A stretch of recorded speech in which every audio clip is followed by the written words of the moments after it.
Welcome everybody to the Super Joe Pardo Show. I'm Super Joe Pardo, and this is another Biz Coach Reacts video. Wait for it.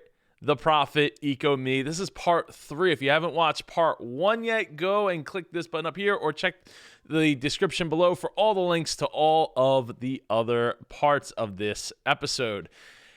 Anyway, I need you to smash that like button for me for the YouTube algorithm so we can get this business information to more business owners, more entrepreneurs, and your Uncle Bill. Uncle Bill, how you doing? Good to see you. I know you don't want to have these pitfalls happen to your business, so make sure you watch all of these Biz Coach Reacts so you can get as much information to avoid these pitfalls. With that said, now that you hit the smash that like button for me, let's get it started. Thank you, ladies, for stopping by. Thank you. Thank you very much. Thank you. Thank you. So So for anybody that decided to watch this and not part 1, those were Marcus's purchasers, lead purchasers for Camping World. takeaway is, if we're going to go from 500,000 to 10 million, we better be prepared. You cannot get to 1 million because we're not selling enough, and the reason we're not selling enough is because you're not good at it. No, I am good. No, you're not. Yes, I am. No, you're not. Yes, she is. Marcus. Props to Marcus for jumping in and, you know, feeling the confidence to, like, you're not good at this. It sucks to hear, I know, but you're not good at this, and we need to make a change. She has grown this company. It's totally disrespectful. It's not Yes, of course disrespectful. No, it is. it's Of course not. it is. Just say Of I'm course not it is. good at it. That's a bunch of BS. No, it's That's not. a bunch of crap, No. and it's rude. It's No, rude. it's And not if you rude. want to be in partnership with us, we can't have that kind of relationship. You're now disrespecting my partner who helped me build this business, and it's not okay. And I will fight you back on that because I think she deserves an apology. It's not about a friendship. It's a business. It's a person and their job and their role. So what did I it do is to her that was disrespectful. disrespectful? You just told me I wasn't good at something that I've been doing for 6 years. Really? Quarterbacks get cut all the time. This isn't that situation. You know, this paints Marcus in a pretty bad light. Usually he does care more about the people in which he's working with, even the ones that he seems to be like, yeah, they need to go.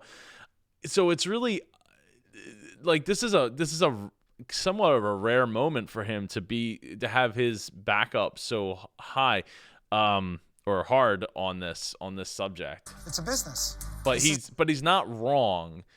But I feel like he could come at this from a slightly more less targeted approach, maybe, and like look at it as like, look, let's get you into a different position, right? Like you're 2,000 miles away. Maybe you can still sell, but let's get you some training. Let's do something to make this work. It's about putting people in the right place. You are not a salesperson.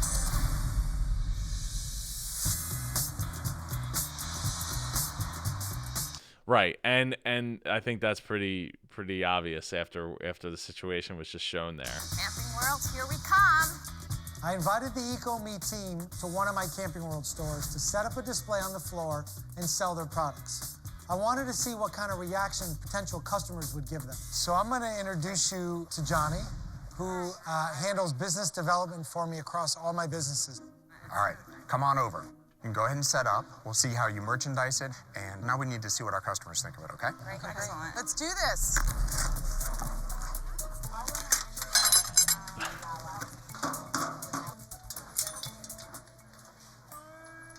This comes out, I just don't want to break my nail. Oops, This looks like something you bought at IKEA. This is something we bought at IKEA. Shout out to IKEA. Okay, I'm one screw short. You know, Robin, I didn't realize all this was going to be getting assembled.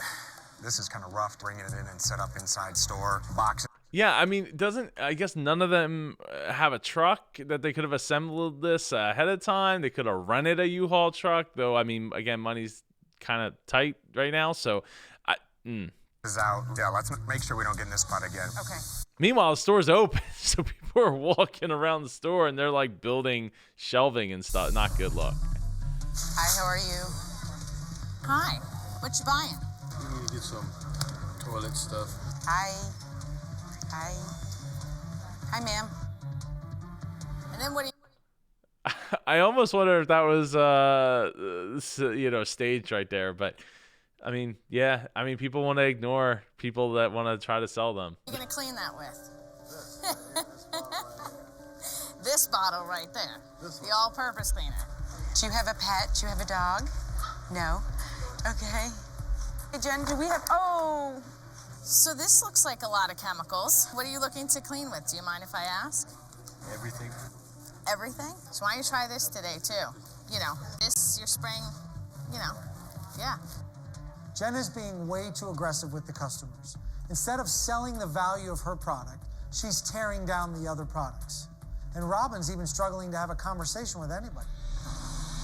That's tough. I mean, look, let's not say it's not easy to be in that situation to begin with, but you have something that they obviously need. They're buying other stuff, and when you don't want to talk bad about the competition, right? That's not an ideal way of going about it, because it just paints you in a really negative light, because you're painting other things in a negative light.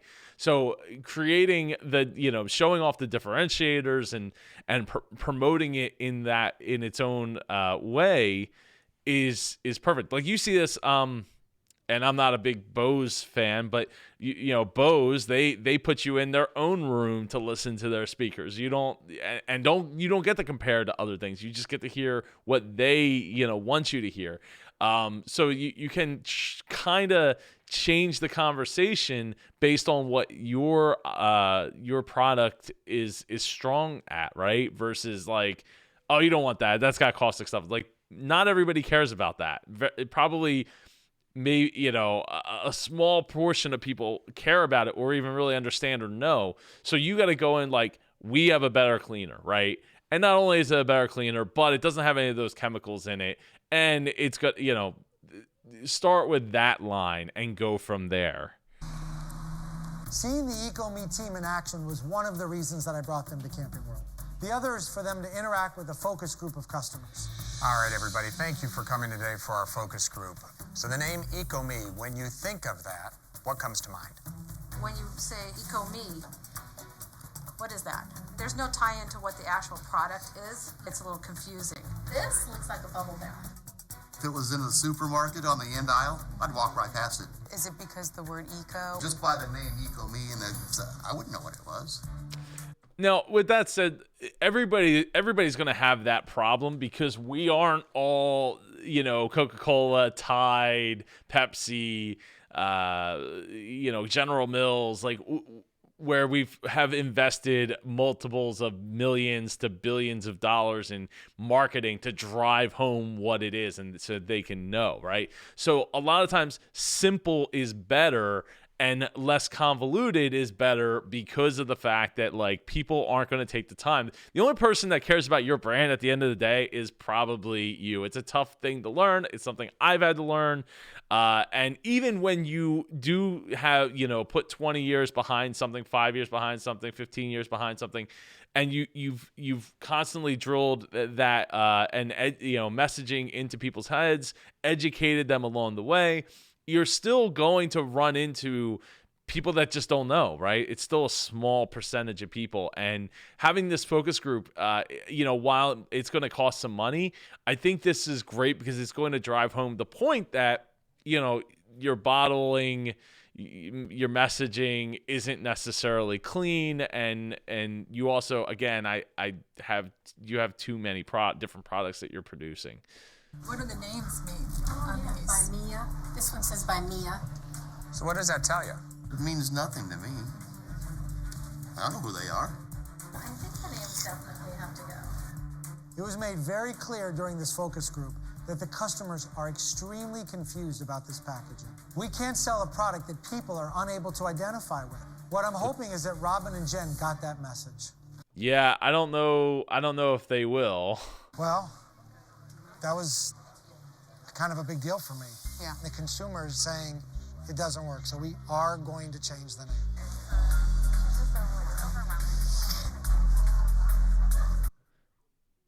That's a shame that she feels so strong. I mean, it's great because you're passionate and you feel connected to it. But again, other people, if they're not connected to it, if they're not instantly picking it up within a second or two of seeing something and being able to depict it, it's probably not going to work. I think it's also great that you can take that messaging, take that bottling, and use it as like a, like here's where we came from, and put it up on the shelf. But there's always going to be a time where it's time to move on. With one of my organizations, it was called the Mid-Atlantic Podcast Conference. And eventually, after 5 years, everybody loved MapCon, Mid-Atlantic Podcast Conference, right? But after 5 years, it was obvious to me and some of my team members that like maybe the name should change. And the reason the name should change is because more people will identify with it. Because we're literally an international organization. It's not just about the Mid-Atlantic states, podcasting. So when I made the change to Independent Podcast Conference, or Icon for sure, all of a sudden we had way more people flooding into the Facebook group and joining the email list and going to the website, and because they felt like they were part of it when they didn't know anything about it. You seem beat up right now. I feel the overwhelming burden of, did I make the wrong choices for the brand? They're not wrong choices, right? Everything is a lesson. So, and you're only going to learn more the more you do it, right? And the more that you try something, right? I think making the name isn't necessarily the bad thing. I think that it's not clear as to, with the way that it's currently laid out, that name is going to make the impact. Again, if you want to nickname all of your stuff and put it like small at the bottom, there's going to be people that read all the way to the bottom and be like, Mike, the all-purpose cleaner, right? There's certain people that are like 10%, 20% are going to get to that point where they care about your brand to that level, but not everybody's going to. And you haven't sold enough to get that amount of people where it's like, well, if only 20% of our customers continued to buy our product, we would still make it, we'd still make a killing. And that I continue to move forward with this is because I believe in you. Right. I'm trying to understand in a positive way, and I'm struggling, the dynamic of Jen. I watch her interact with people, and instead of selling, she's defensive. I'm not willing to sit here and have a conversation that picks apart our VP of Sales and Marketing and my partner. It's really not okay by me. I think you have a difficult time separating your friendship from her role. You would be better off just saying, I never thought about it that way. I'll talk to my people and say thank you for the feedback. I don't agree. Robin seems resistant to change with the two biggest issues that I think are holding them back: packaging and the sales process. If she won't come around, I cannot do a deal and risk $500,000. Yeah, and he shouldn't, right? And the more that this goes on, the more likely it is that this deal is going to walk away from her. And I guess she's willing to take that burden of owing all that money back to all those people, and having all of her people having to go find jobs somewhere else. Meanwhile, she's walking away from a potential deal that is life-changing. Or not just her, but everybody involved. A couple of concepts. Today I've brought in a graphic designer that's come up with a new look and message for EcoMe. I talked to the two of you yesterday about having an identifier.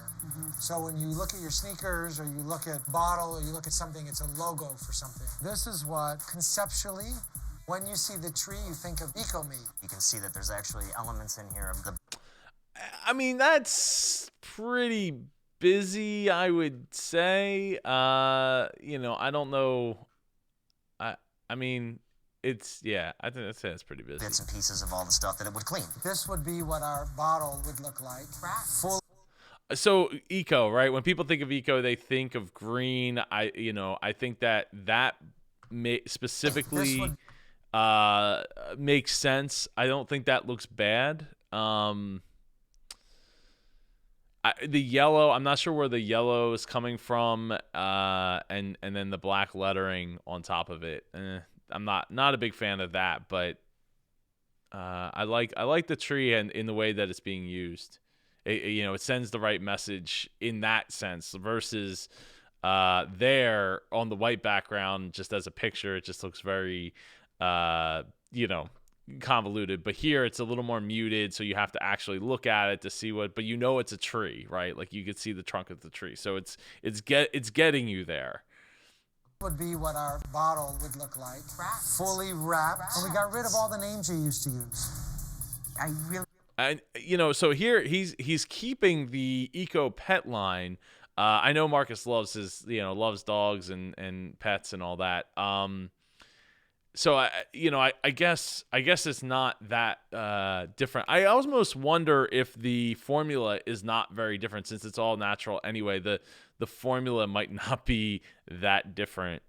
And I like the fact that he's using that they're using purple for the pets. It makes it stand out from the green, and I'm assuming that they did some kind of research looking at the colors that are used in the other products that would be sitting next to it, and then figure out like what can we do differently, how can we make this stand out, and that's something you should be doing with your product, right? It's like looking at it, look at the logo, look at the packaging, figure out like what can we make ours look different so it stands out, so people aren't just getting tunnel vision when they're walking by it on the shelves. We don't like the colors.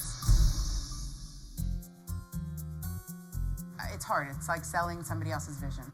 The green to yellow, they feel a little bit generic. I don't get it being eco-me. We don't want to be near that muted, palette. This type of product could be on the shelf next to other products that are nice and bright and green. It seems like Jen gets it. She's shaking her head. When you see bright primary colors, what comes to mind are fast food joints or P&G branding. P&G, the $9 billion company? Yeah. Oh. Yeah. So the successful company that it would steamroll you in a second. That's the one that you're worried about.